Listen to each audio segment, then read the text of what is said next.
Some mothers have discovered the secret of turning one of the most painful things imaginable into one of the most pleasurable. A word of caution, this report contains graphic material that may be inappropriate for younger viewers. Here's Juju Chang. This is childbirth. At least Hollywood's version, best described as painful, excruciating, even unbearable. I don't want no baby, Earl! As the Bible says, with pain you will give birth to children.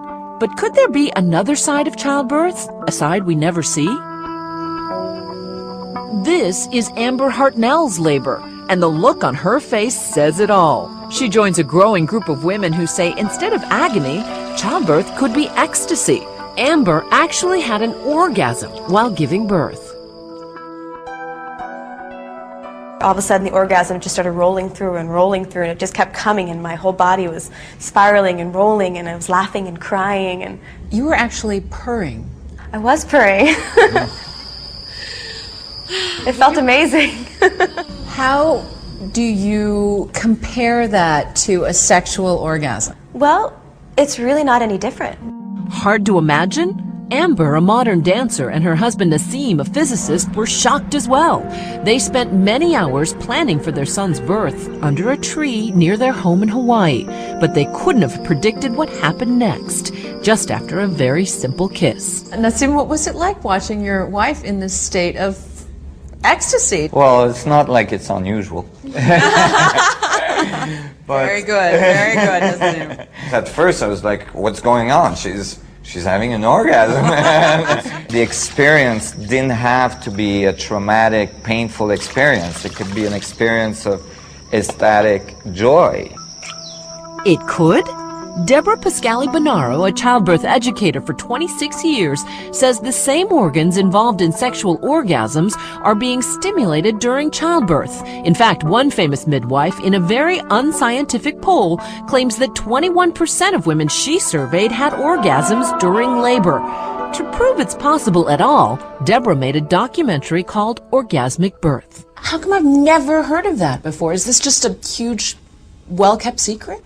It is, as we say, the best-kept secret. I'm only asking that people open up and take a new look into birth. So Deborah decided to film couples in the most intimate moments of labor, like the larders of suburban New Jersey.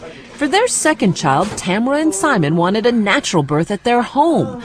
They went ahead with the help of midwives, a water tub to help soothe contractions, and a whole lot of kissing. It looks romantic and sensual, and not words that you would associate normally with childbirth. Yeah. The physical touch and the nurturing was just really comforting to me. Making out a bit during labor is fun for the guy, too. And is it fair to say that you experience an orgasmic birth? Yes. It was happening and I could hardly breathe, and I was like, oh, that feels good, you know? That's all I could say, really. How is that physically possible? Dr. Christian Northrup, a board-certified OBGYN and author of Women's Bodies, Women's Wisdom, says it's basic science. When the baby's coming down the birth canal, remember, it's going through the exact same positions as something going in, a penis going into the vagina, to cause an orgasm. And labor itself is associated with a huge hormonal change in the body. Way more prolactin, way more oxytocin, way more beta endorphin. These are the molecules of ecstasy. This is nature's way of providing a hormonal painkiller. So I'm having another contraction. But in my own experience, having given birth 3 times, twice naturally, my labor was decidedly unorgasmic. Well, we're going to the hospital. In my mind, it is excruciating and about the furthest thing from pleasure I could think of, which is, I think, how most people perceive it. Absolutely. One's expectations change the way pain is perceived. Whenever you expect pain, you tense up your muscles, your stress hormone levels go up, and that increases pain. And according to the documentary Orgasmic Birth, the hospital experience itself can increase that pain. If we look at most other countries in the world, women have a lot of options. They're allowed to be upright, they can move in labor, they can use warm water, they can use balls. There's so much that they can do that makes the experience easier. And in the US today, you walk in a typical hospital, you're put in bed on your back.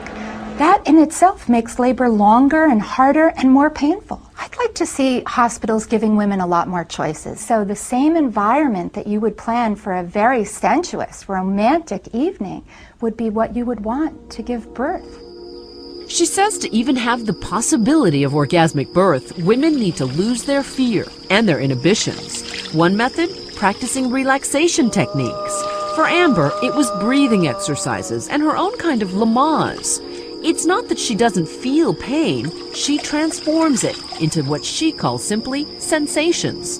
Another key element, not blocking those sensations with anesthesia. But some people look at modern medicine as progress. Why are you asking women to go back to feeling that pain? It is part of human experience to experience pain, the other side of which is this incredible ecstasy. Isn't that cute? Claudia Montes wanted to experience that ecstasy. After giving birth twice with an epidural, she was determined to have a pleasurable birth, even in a hospital setting, without pain medication. But it turned out her toughest obstacle was her husband, Jay. I don't understand choosing pain over, modern medicine. If you could hit yourself in the head with a hammer or not hit yourself in the head with a hammer, which would you choose? His whole thing is he didn't want me to suffer. And my whole thing is, suffering is perceived. Claudia hired a midwife instead of a doctor and took months to prepare for her labor. For her, the key to relaxation was hypnosis. And you say to yourself, I can do this. So I didn't feel pain. I was in bliss because I felt safe. I felt tingly, I felt high. It's just this amazing feeling. I know that you were somewhat embarrassed, Jay, to talk to us because you're thinking, what are my friends going to think? Yeah, they probably are thinking, well, why isn't he giving her the orgasm? But in the end, Jay admits his wife chose the right path. She ultimately was right and I was wrong. I never envisioned that, it would have such a happy ending. Does this just put more undue pressure on women to do something that they don't want to or are afraid to? I hope women watching and men watching don't feel that what we're saying is every woman should have an orgasmic birth. Our message is that women can journey through labor and birth in all different ways. And there are a lot more options out there to make this a positive and pleasurable experience.